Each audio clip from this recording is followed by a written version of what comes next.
안녕하세요. 오늘도 사은살롱을 찾아주셔서 감사합니다.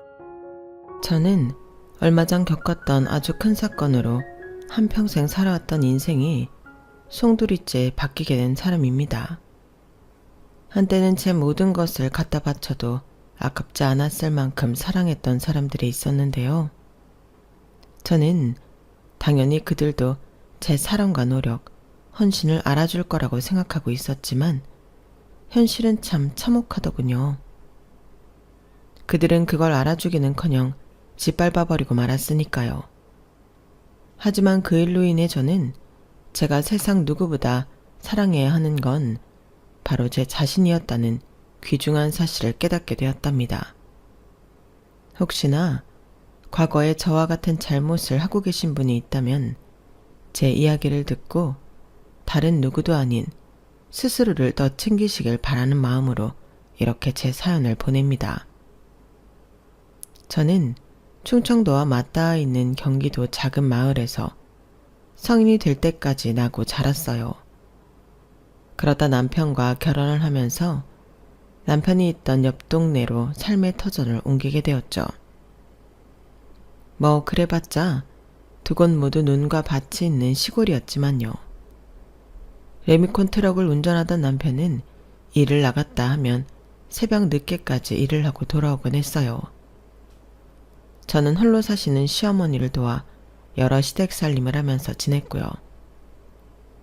저의 20대 시절은 시어머니와의 살림, 남편에게 차려준 밥상을 제외하면 계속 배만 불렀던 기억이 전부예요. 저와 남편은 아들 셋과 막내 하나, 총 4남매를 낳고 키웠답니다. 막내딸 돌잔치는 시댁에서 조촐하게만 치렀는데 시어머니는 막내가 연필을 지는 걸 보고 이제는 여한이 없다시며 만족해 하셨습니다.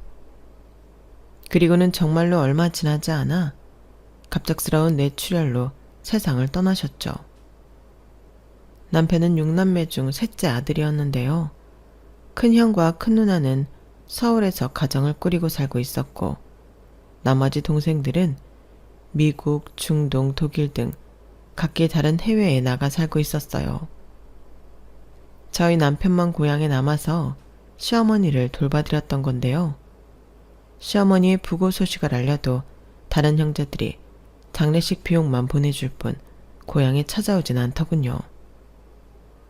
큰 누나만 홀로 당일날 저녁 늦게 내려오셨다가 다시 올라가 봐야 한다고 올라갔고요.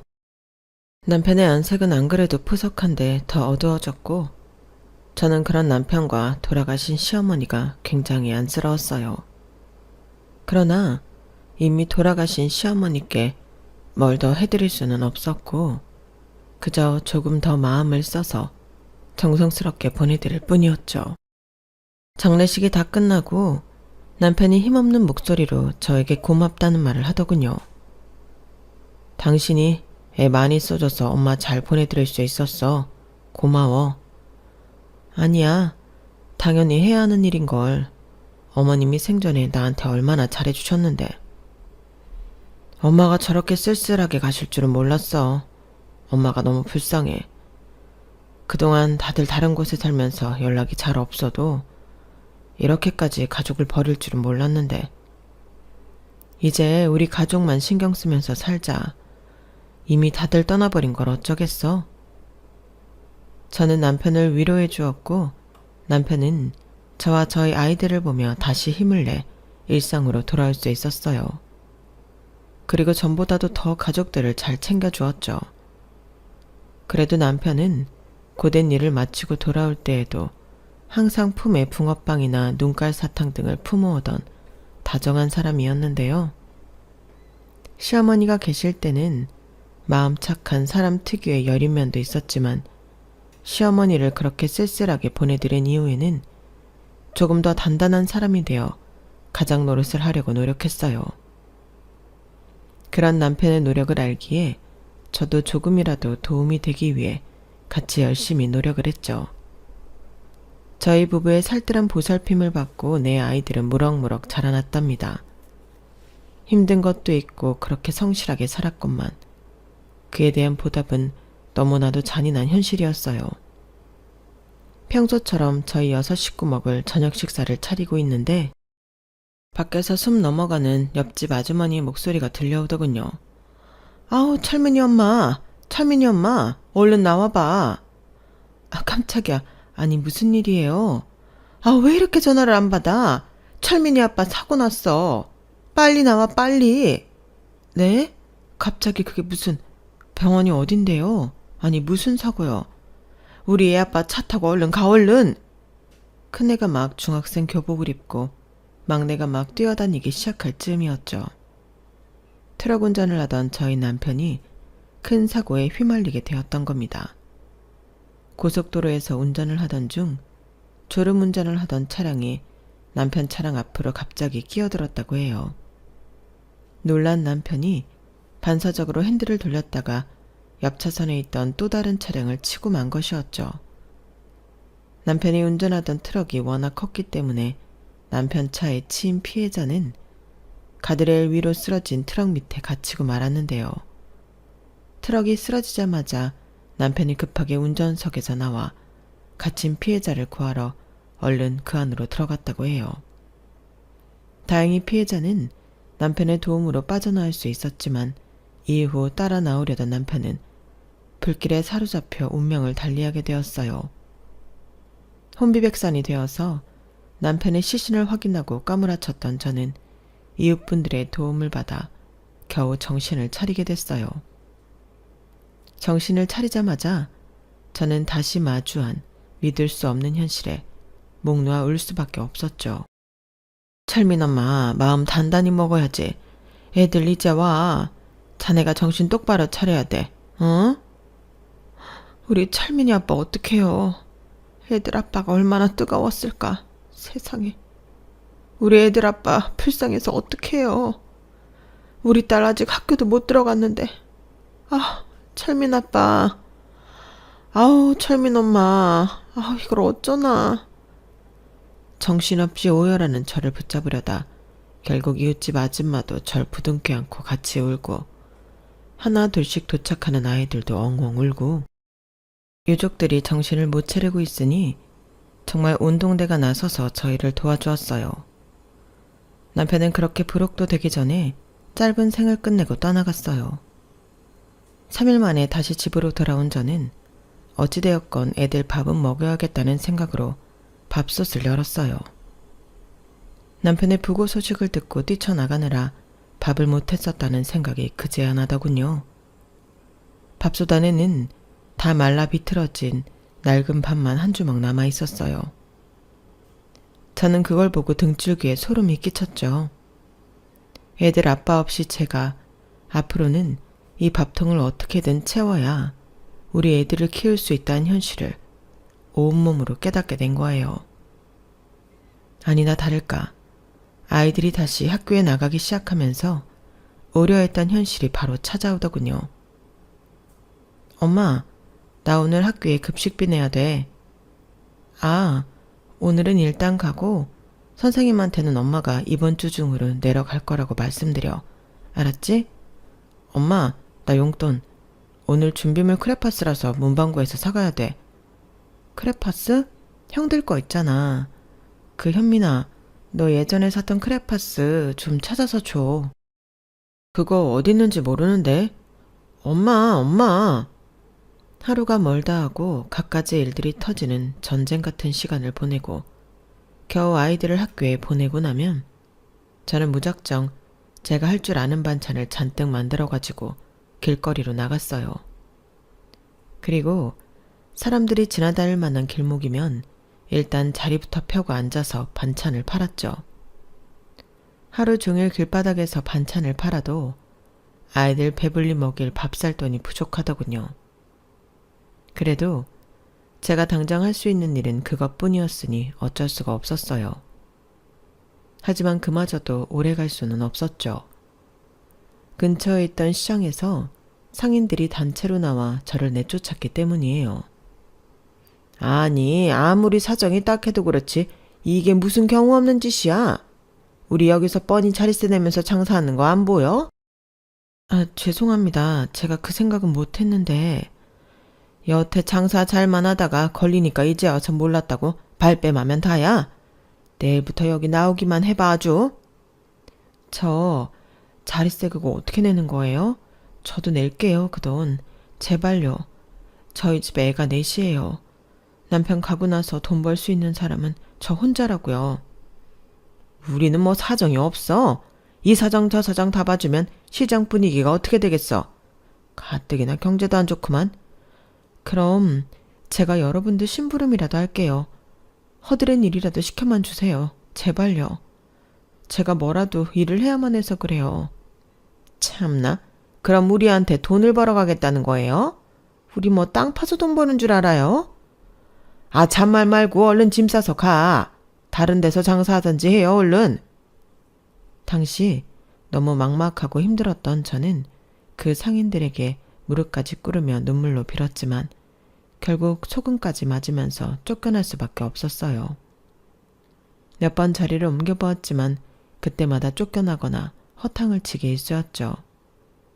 어쩔 수 없이 그동안 살면서 저축해왔던 돈을 탈탈 털어서 생활비를 충당해야만 했는데 그것마저 머지않아 바닥이 나고 말았답니다. 애초에 저희 집안이 넉넉한 형편이 아니었기 때문에 이미 예상하고 있던 일이었어요. 그래서 길을 쓰고 돈을 벌어보려고 했던 것인데 그게 막히니 저는 매일 밤 너무나 막막하고 가슴이 답답해서 잠들 수가 없었네요. 이렇게 가다간 빚을 지게 될 수밖에 없다고 판단한 저는 남편과 살던 집을 내놓고 전세방으로 이사를 가게 되었어요.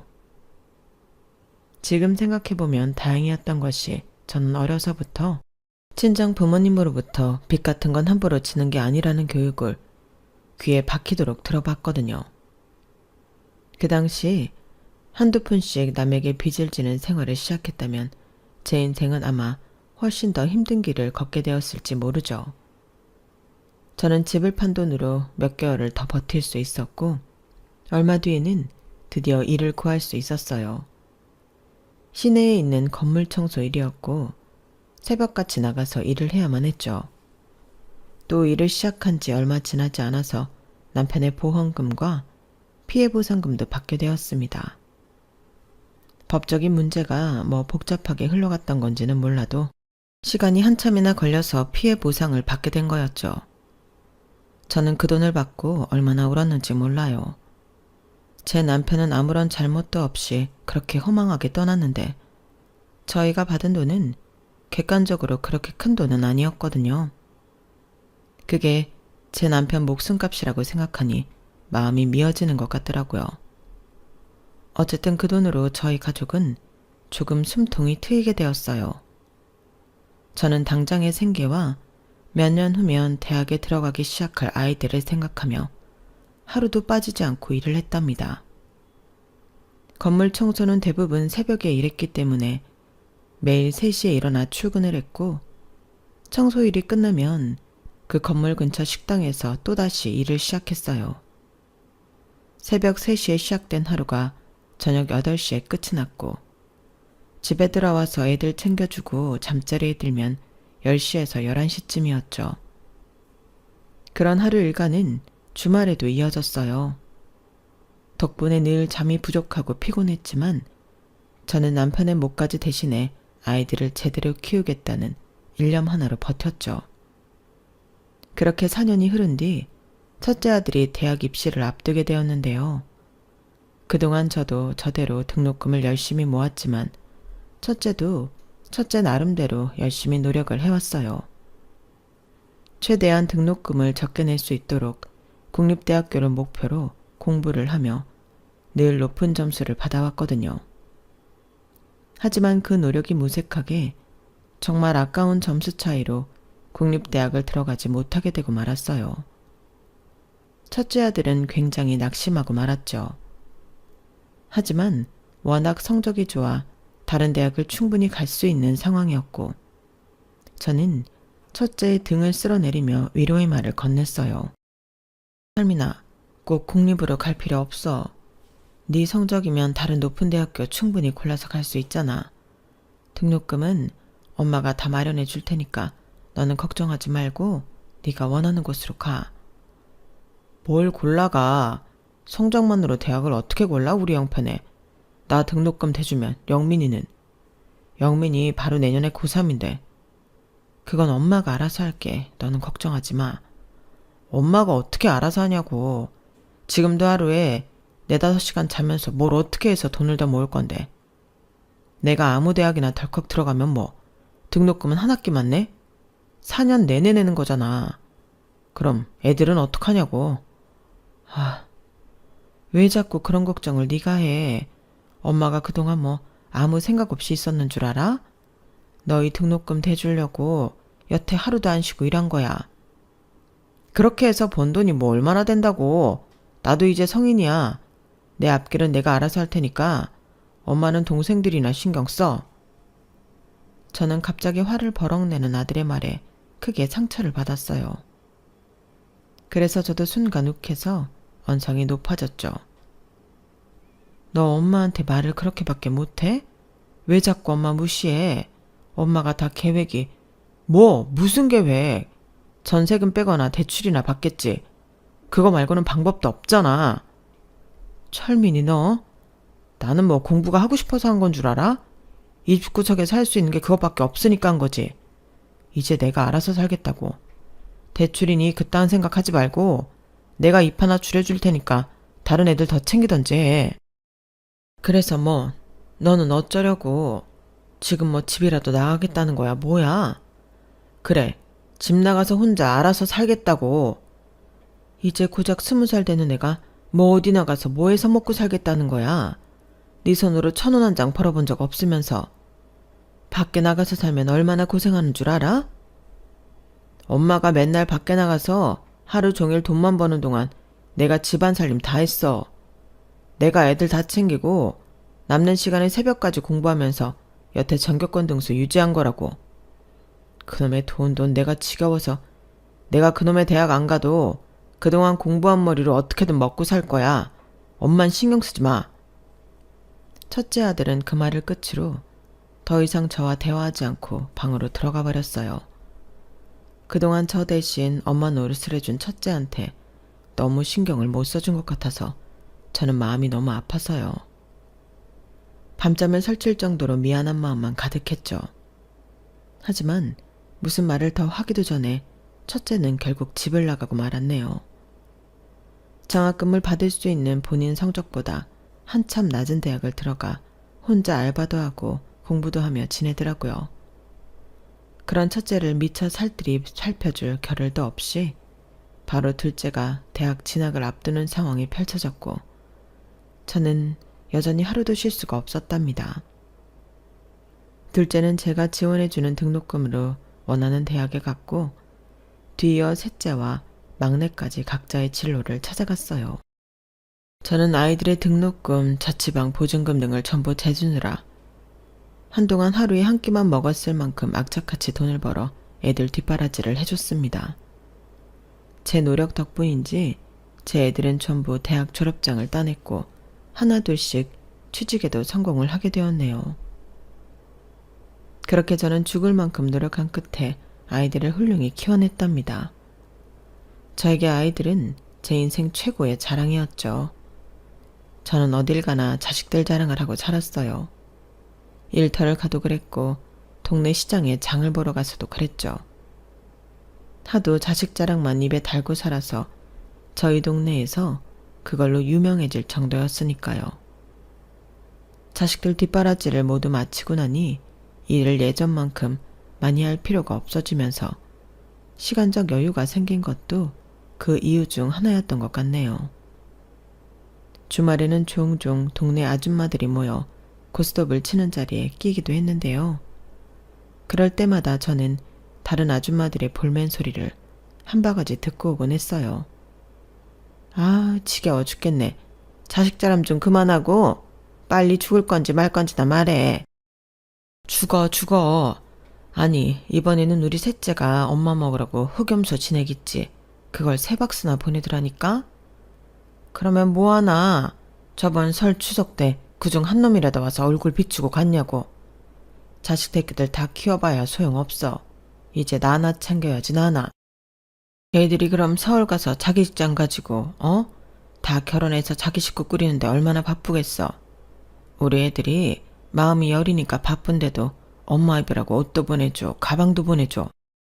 시끄럽고 빨리 아까 관값이나 줘 얼른. 참나, 애들이 아무리 바빠도 1년에 하루를 시간을 못 낼까. 이봐 철민 엄마, 너무 애들 하지 말어. 철민 엄마가 자꾸 그러니까 애들이 더 엄마 보기를 돌같이 하는 거야. 주변 사람들은 항상 저한테 자식들 다 키워놨으니 이제 그만 제 인생을 살라고 말하곤 했지만 당시 저는 그 사람들의 말을 잘 이해하지 못했어요. 저는 여전히 자식들이 제 인생의 전부였거든요. 사실 제 자식들은 전부 서울에 터를 잡고 살게 된 이후로는 저에게 연락도 뜸했고 얼굴 보러 오는 일도 1년에 한두 번뿐이었어요. 그마저도 못 보는 경우가 허다했고요. 처음엔 애들도 바쁘니 그럴 수 있다고 굳게 믿었죠. 그런데 시간이 흐르면서 제 몸이 여기저기 고장나기 시작했을 때에도 제 자식들은 아무도 저에게 관심을 주지 않았어요.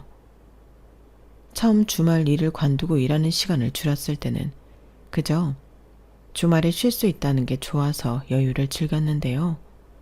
한 2, 3년쯤 지나고 나니 자꾸만 몸이 아프더라고요. 파스로 버틸 수준이 아니라서 병원을 다니게 되었는데 검사해보니 온몸에 관절이 성한 구석이 하나도 없더라고요. 뿐만 아니라 남들보다 훨씬 빠른 폐경도 맞게 되었죠.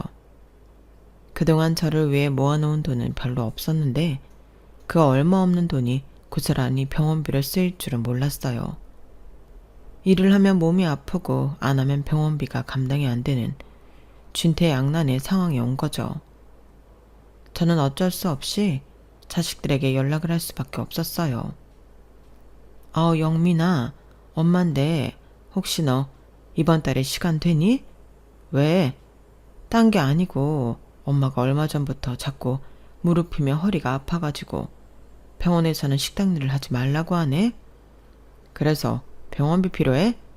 그렇기도 하고 또 너 언제 오나 싶기도 해서 연락해봤어. 엄마, 뉴스 안 봐? 요즘 또 유가 난리도 아니어서 너무 바빠. 병원비는 보내줄게. 얼마야? 그게 딱 정해져 있지가 않아서 너 여유 되는 대로 보내줘. 아니 얼마냐고. 금액을 말해줘야 보내던지 하지. 한번 갈 때마다 2, 3만 원 정도 드는 것 같아. 알았어, 바로 보내줄게. 나 이제 들어가 봐야 돼서 전화 끊어야 할 것 같아. 그래 알았어. 밥 잘 챙겨 먹고 늦게 좀 자지 말고 너희 애들이랑도 시간 많이 보내. 엄마 들어가야 한다니까. 끊는다. 그래. 첫째, 셋째 아들은 전화가 아예 안 되고 둘째 아들과 막내딸만 전화를 받더군요. 그마저도 애들이 워낙 바빠 병원비 달라는 말을 하기가 여간 어려운 게 아니었죠. 여보세요? 엄마. 왜? 체리나 잘 지내? 너 요즘 왜 이렇게 엄마한테 연락이 없어? 쌍둥이를 키우니까 정신이 없어서 그렇지. 근데 무슨 일이야? 엄마가 무슨 일이 있어야 연락을 하니? 그냥 전화한 거야? 그냥 너 요즘 어떻게 사나 궁금하기도 하고. 엄마 요즘 계속 정형외과 다니고 있거든. 아직도? 오래 다니지 않았나? 왜 이렇게 안 났는데? 모르겠어. 자꾸만 몸이 쑤셔서 이거 참. 엄마, 병원만 다니지 말고 운동을 해, 운동을. 나도 애 낳고 한동안 힘들다가 재작년부터 필라테스 시작하니까 싹 났더라. 운동도 하지. 엄마 많이 걸어 다녀. 병원비 필요해? 엄마가 자꾸 일을 못하니까 미안해. 이번 달에 우리도 지출이 많아서 많이는 못 보내주는데 일단 남는 대로 보내줄게. 오빠들한테는 연락 안 했어? 했지. 근데 영민이만 연락이 되고 나머지는 연락이 안 되네. 알았어 엄마. 내일 돈 보내줄 테니까 일단 끊자. 지금 애 데리러 가야 돼. 그래 알아. 제 말이 미처 다 끝나기도 전에 전화는 매정하게 끊겼어요. 솔직히 섭섭한 마음이 안 들 수가 없었죠. 그 이후로도 저는 자식들에게 간간히 연락을 했지만 전화조차 안 받는 경우가 대부분이었어요. 어쩌다가 전화를 받더라도 자식들은 제 여러 질문에 대답만 할 뿐 통화 시간이 2분을 넘어가는 경우가 없었을 정도였죠. 다들 뭐가 그렇게 바쁘다고 전화를 빨리빨리 끊는지요. 그동안 제 건강은 하루가 다르게 나빠져만 갔는데요. 식당 일은 더 이상 할 수가 없어서 관두고 아침 일찍 건물 청소만 하고 집으로 들어와 하루 종일 거실에서 귀걸이, 목걸이 등 액세서리를 포장했답니다. 5 식구가 복작거리던 집에 자식들이 전부 사라지고 늙고 병든 저 혼자 남아서 적막 속에서 일을 하다 보니 인생이 다 뭔가 싶기도 했네요. 저 젊었을 적 생각하면서 어떻게든 자식들을 이해해보려고 해도 자꾸만 서운한 감정이 쌓였고 치열하게 살아왔던 그 모든 나날들이 다 부질없다는 생각만 들었어요. 저는 몇 년 동안이나 혼자 조용한 방 안에서 혼자 지내고 있었어요. 그런데 원래도 관절이 여기저기 아팠지만 어느 순간부터는 허리가 못 견디게 아파오더군요. 조금 쉬면 괜찮아지겠지 하던 통증이 몇 주나 지나 지속이 됐어요. 저는 불안한 마음에 한 달에 한두 번씩 만나는 동네 아줌마들이 저에게 당부했던 것처럼 핸드폰을 크로스백처럼 항상 몸에 지니고 지냈죠. 철민 엄마, 관절도 안 좋은데 항상 이거 몸에 지니고 있어야 돼. 그 외에 영사 엄마 있잖아. 잠깐 딸 보러 나간다더니 공중 화장실에서 쓰러졌대잖아. 어머, 세상에 갑자기 왜? 영사 엄마 기운도 좋잖아. 평소에 저혈압이 있었대. 그게 갑자기 그렇게 쇼크가 올 수가 있다더라. 문이 열려있길 망정이지. 하마터면 큰일 날 뻔했다고. 아이고, 하긴 예전에 떡볶이 사장님도 하루아침에 그렇게 되더니만. 그러니까 우리 나이엔 이거 꼭 지니고 있어야 돼.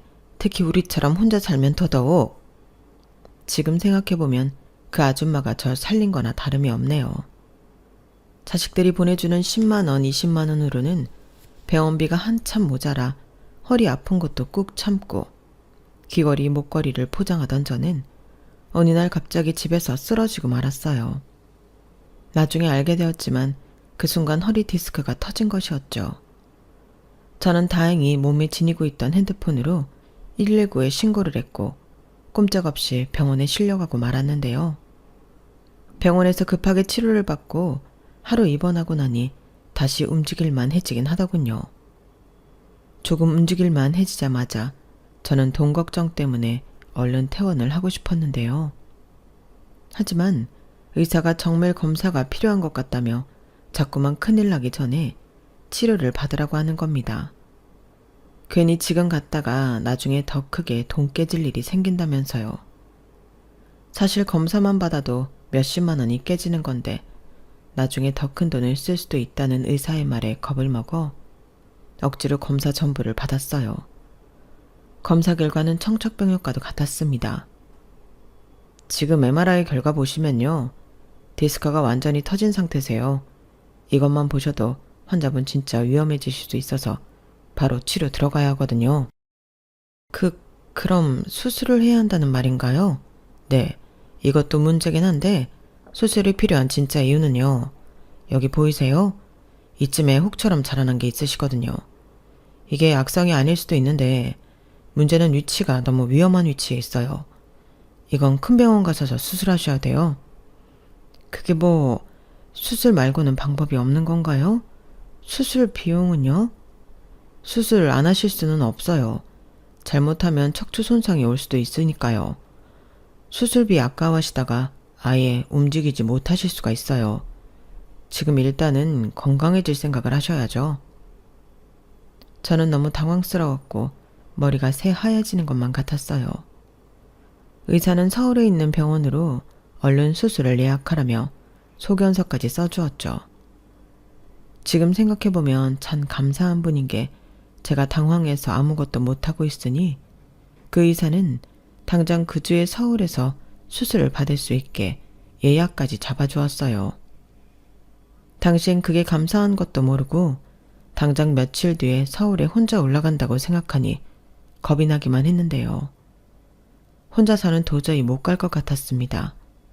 수술비가 없었던 것도 문제였고요. 그나마 한 가지 생각이 드는 건 수술이 잡힌 병원 근처에 셋째 아들이 살고 있으니까 병원으로 와달라고 부탁해야겠다는 거였네요. 엄마가 수술이라는 건 난생 처음 받아보는 거라서 무서우니 같이 가달라고 부탁하면 와줄 거라고 생각했죠. 하지만 전화를 5통이나 했는데도 셋째는 받질 않았어요. 침침한 눈으로 겨우 보낸 문자에도 답장이 없었고요. 첫째, 둘째도 연락이 안 되긴 마찬가지였죠. 어찌나 막막하던지 저도 모르게 눈물이 뚝뚝 떨어지더군요. 이틀이 지나도 세 아들 모두와 연락이 닿질 않으니 결국 저는 어쩔 수 없이 혼자 서울에 있는 병원으로 올라가야만 했어요. 그렇게 으리으리한 병원은 처음 봤는데 안으로 들어가니 제 자신이 한없이 초라하게 느껴지고 뭘 어떻게 해야 할지 모르겠더라고요. 저는 떨리는 손으로 마지막으로 막내딸에게 한 번 더 전화를 시도해 봤는데요. 그 순간 드디어 제 딸이 전화를 받았답니다. 체리나, 너희 뭐니? 다들 왜 이렇게 연락이 안 돼? 엄마, 무슨 일이야? 엄마 지금 허리 아파서 서울 왔단 말이야. 뭐? 서울을 왔다고?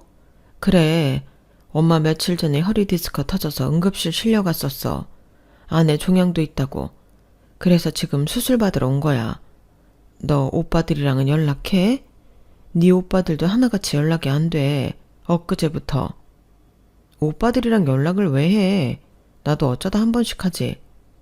체린이 너 여기 좀 와줄 수 있어? 여기 땡땡병원인데. 땡땡병원? 셋째 오빠네 옆에 있는 거? 아, 엄마. 요즘 안 그래도 바쁜데 지금 아프면 어떡해. 그래서 수술이 언제라고? 지금 들어간다고 지금. 너희 정말 너무한 거 아니니? 엄마 쓰러져서 응급실 실려갔다가 지금 수술하러 온 거라고. 아무리 일하고 애 키우느라 바쁘다고 해도 그렇지. 어떻게 이틀 내내 전화하고 문자했는데 아무도 답장을 안 해. 병원에 올 생각도 안 하고. 엄마가 진짜 큰일 났으면 어쩔 뻔했어. 그래도 바쁘다고 안 내려올 거였어? 병원 입구 앞 로비에 있던 사람들이 저를 다 쳐다보았지만 저는 정말 창피한 것도 모르고 소리를 버럭 질렀어요. 그동안 쌓이고 쌓였던 서운함이 폭발한 것이었죠. 말의 끝에는 울음이 터져나와 목소리가 형편없이 흔들리기까지 했고요. 하지만 딸의 반응은 냉담하기만 했어요. 엄마, 왜 소리를 지르고 그래? 엊그제 그랬다며. 연락이 안 됐으면 모를 수도 있지. 알았으니까 수술 잘 받고. 나는 이번 주 정말 바쁘거든? 주중에 잠깐 들릴 수 있으면 연락 줄게. 알았지? 딸의 지친 목소리를 끝으로 통화는 끊어져 버렸죠.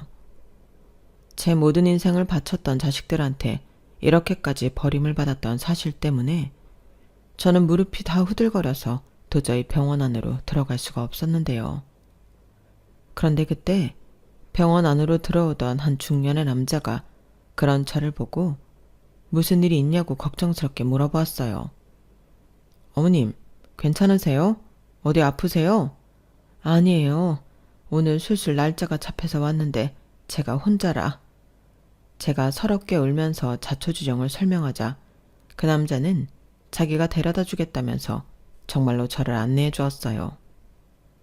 제가 그 남자의 안내를 받으며 가자 희한하게도 사람들이 이쪽을 쳐다보는 것 같다는 느낌을 받았는데 알고 보니 그 인상 좋은 남자는 그 병원의 병원장이었더라고요. 수술 전 저를 봐주기로 한 의사가 화들짝 놀라 저희 쪽으로 다가와 대화를 나누었는데요. 아이고, 원장님, 여긴 어쩐 일이세요? 여기 어머님이 오늘 허리 수술하신다며 1층에서 여기까지 오시는 길을 못 찾으시는 것 같아서 내가 모시고 왔네. 아, 공기 혹시 맞으시죠? 오늘 검사 먼저 받으시고요. 수술은 저녁에 진행하실 거예요. 네, 알겠습니다. 의사는 안 그래도 절 기다리고 있었는지 제 이름을 확인하며 아른 체를 해주었어요. 그런데 제 이름을 듣자 병원장이라는 남자가 갑자기 저를 뚫어지게 쳐다보는 겁니다. 잠깐만, 어머님 성함이 공개자옥자세요? 네, 맞아요. 왜 그러세요? 저 혹시 남편분 성함이 이승재 씨 맞나요? 네, 맞는데요. 저희 남편을 어떻게 아세요? 세상에, 옛날에 차 사고 트럭 운전하시던 이승재 씨가 맞는 거죠? 네, 그게 저희 남편이에요. 갑자기 절 보고 눈가가 촉촉해지는 병원장을 보며 저는 의아할 수밖에 없었죠. 눈물을 훔친 병원장은 정말 깜짝 놀랄 만한 이야기를 했어요. 그 사고 당시 남편분 덕분에 목숨을 부지했던 사람이 바로 접니다. 그때 제가 운전하던 차가 트럭 사이에 끼는 바람에 하마터면 그대로 목숨을 잃을 뻔했는데 남편분이 오셔서 절 꺼내주셨어요. 그 위험한 상황에도 저 먼저 얼른 나가라고 밀어주신 덕분에 저만 살고 남편분께서는 말하지 않아도 그 숨겨진 이야기를 이해한 저 역시 입을 틀어막고 눈물을 흘릴 수밖에 없었죠. 세상이 아무리 좁다고 한들 그때 그 사람을 이렇게 우연히 만나게 될 줄은 꿈에도 몰랐으니까요. 제가 놀라움과 그 당시의 슬픔으로 인해 복잡한 마음으로 눈물만 흘리고 있자 그 병원장은 제 손을 꼭 잡으면서 이야기하더군요. 그때 제가 장례식장에 찾아뵙긴 했는데 워낙 상심이 크신 상태라 말도 못 붙여보고 다시 나왔어요. 저도 그때는 아직 어렸을 때라 다행히 사모님 성함이 특이하셔서 제가 두 분 성함은 지금까지도 기억하고 있었습니다. 언젠간 찾게 된다면 꼭 보답하려는 마음으로 이제 이렇게 만나게 되는군요. 죄송해요. 장례식장 기억은 잘 안 나네요. 저희 남편은 아마 똑같은 상황에 처한다고 해도 똑같은 결정을 내렸을 거예요. 그런 사람이었어요, 그이가. 압니다. 그 짧은 순간이었지만 눈빛이 정말 선하셨어요. 그때 못 드렸던 감사 인사를 지금이라도 드려야겠네요. 그러더니 병원장은 그 자리에서 한치의 망설임도 없이 저에게 엎드려 절을 했어요. 그러더니 저에게 수술비 걱정은 일체 하지 말라고 안심을 시켜주었죠. 오늘 수술 잘 받고 오시고요. 수술비나 입원, 치료에 들어가는 모든 비용은 하나도 걱정하실 거 없어요. 제가 다 지원해드리겠습니다. 자식분들 오실 필요 없어요. 저희가 VVIP로 모셔드릴 테니 마음 푹 놓으시고 수술 잘 받고 오세요. 아니 그래도 제가 모아놓은 돈이 있긴 한데 그거라도 그럼 결제할게요. 수술비에 한참 못 미치는 돈이긴 한데. 아니에요. 제가 은혜를 갚게 도와주세요. 그래야 저도 제 도리를 다할 수가 있죠. 그 비용은 완치하시고 이후에 편하게 쓰세요. 저는 병원장의 간곡한 부탁으로 더 이상 그 문제에 대해 이야기할 수가 없었습니다. 그리고 그분의 말대로 이후에 검사 및 수술을 진행할 때는 아무 생각 없이 편한 마음을 가지고 했어요. 검사 결과 다행히 종양은 악성 종양은 아니었지만 저희 동네 의사가 말한 것처럼 위치가 좋지 않아 수술은 진행되어야 한다고 하더군요. 긴 수술을 마치고 저는 병원장이 마련해준 고급 병실에서 쉴 수가 있었답니다. 그 사이 인터넷에서는 제가 모르는 엄청난 일이 일어나고 있었더군요. 한참 뒤 제가 혼자서 조금씩 거동이 가능해졌을 때 절 챙겨주는 간호사가 저에게 핸드폰으로 영상 하나를 보내주었어요. 이거 환자분 아니냐면서요. 그 영상은 제가 수술 당일날 병원 로비에서 딸과 통화를 하며 울고 있었던 모습이 담겨 있었죠. 모자이크도 되어 있었고 음성 변조도 되어 있었지만 저는 제 자신을 알아보고 무언가 이상한 감정을 느꼈습니다. 전에는 느껴보지 못했던 감정이었어요. 간호사의 도움으로 그 영상에 달린 댓글까지 읽어보았는데 하나같이 저희 자식들을 욕하는 댓글들이었네요. 간간히 저를 응원하는 댓글도 보이고 또 어떤 댓글은 제가 잘못한 거라고 하기도 했어요. 자식들을 잘못 키웠다면서요. 그 댓글들을 읽으면서 저는 머리도 가슴도 차가워지는 걸 느꼈습니다. 제 3자의 눈으로 바라본 저는 제가 봐도 너무나 미련해 보였어요. 이미 마음 깊은 곳에서는 자식들이 절 버린 지 오래라는 걸 깨닫고 있으면서도 자꾸만 그걸 인정하지 않는 모습이 말이에요.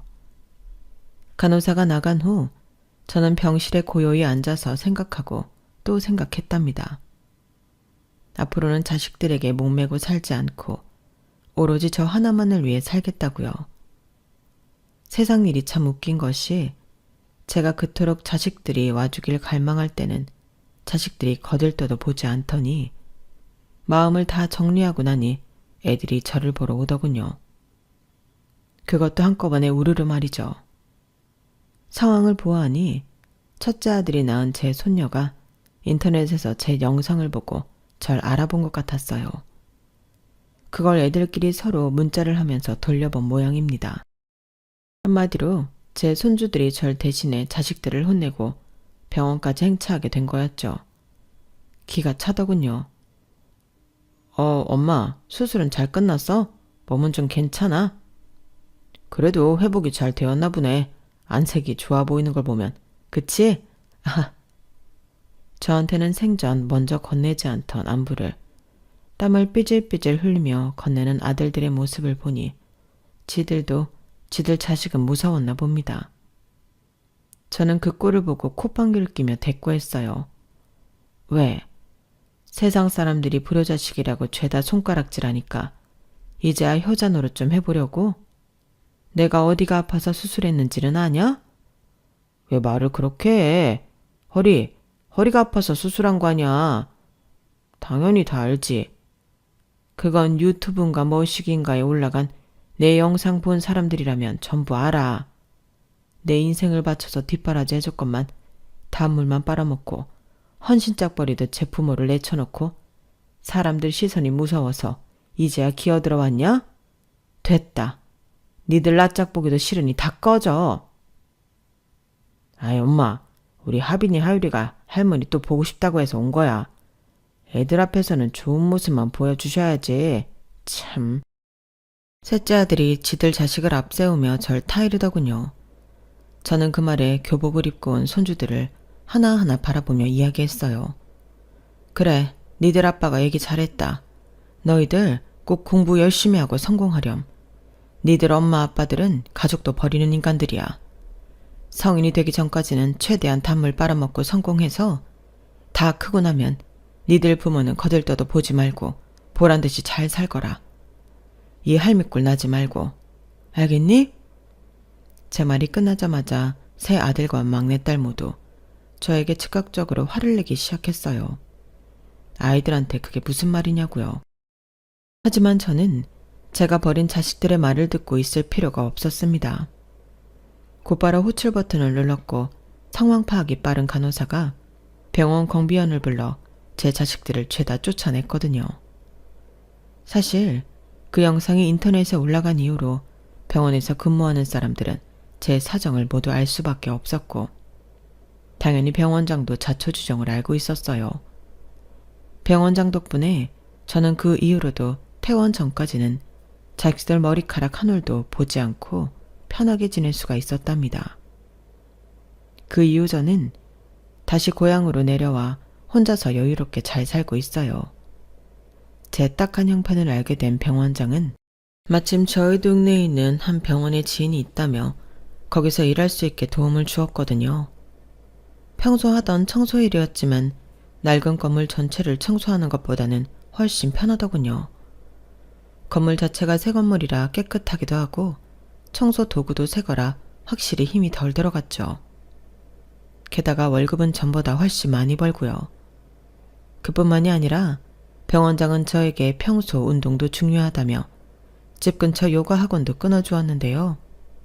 매일같이 운동을 하다 보니 구석구석 아프던 것도 통증이 줄고 전보다 건강해진 걸 느끼고 있답니다. 저는 요즘 이렇게 저 자신을 돌보는 일에 열심히 해요. 그리고 제가 병상에 있을 때 저에게 큰 위로와 힘이 되었던 이곳에 제 이야기를 보내 과거에 저와 같은 처지에 있는 분들께 용기를 주고 싶었어요. 여러분, 아무리 가족이라도 자기 자신보다 중요한 것은 없어요. 항상 스스로를 가장 사랑해주면서 사시길 바랍니다. 건강하세요. 감사합니다. 여러분, 사연 댓글에 응원과 현명한 조언 부탁드려요. 좋아요와 구독은 저에게 큰 힘이 됩니다. 오늘도 좋은 일 가득하세요.